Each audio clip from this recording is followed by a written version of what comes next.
Hello friends, नमस्ते, प्रणाम। मैं हूँ आरती। लोकगीत अवधि में आप लोगों को एक छोटा सा नाच गीत सुनाने जा रही हूँ।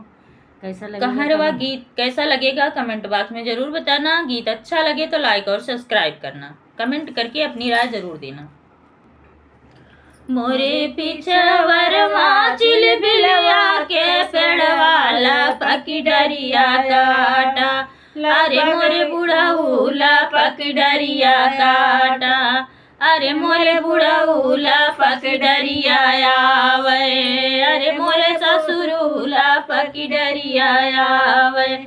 हाथ जोड़ी पैया परूं बिनती अरज करूं, हाथ जोड़ी पैया परूं बिनती अरज करूं। ला पकड़रिया काटा, ला पकड़रिया काटा, अरे मोरे ससुरू ला पकड़रिया काटा, अरे मोरे ससुरू ला पकड़रिया काटा।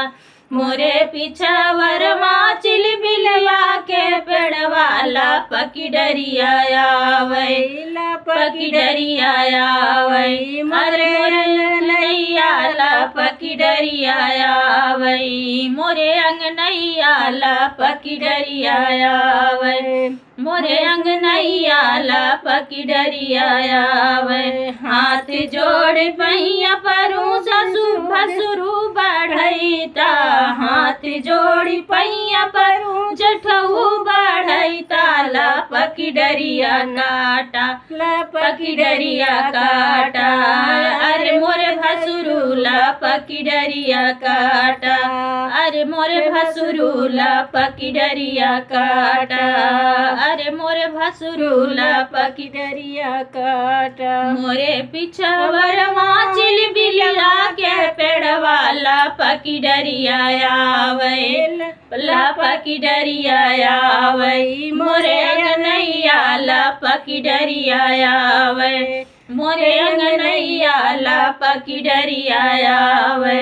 हाथ जोड़ी पैया परूं लहुरा देवरवा, हाथ जोड़ी पैया परूं लहुरा देवरवा। ला पकी डरिया काटा, ला पकी डरिया काटा, अरे मोरे देवरू ला पकी डरिया काटा, अरे मोरे देवरू ला पकी डरिया काटा।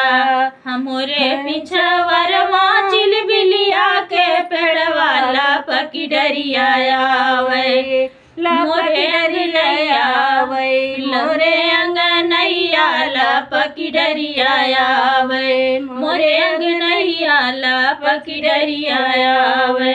हाथ जोड़ी पैया परूं सैया बढ़ैता, हाथ जोड़ी पैया परूं सैया बढ़ैता। ला पकी डरिया काटा, अरे मोरे राजा ला पकी डरिया काटा, अरे मोरे सैया ला पकी डरिया काटा।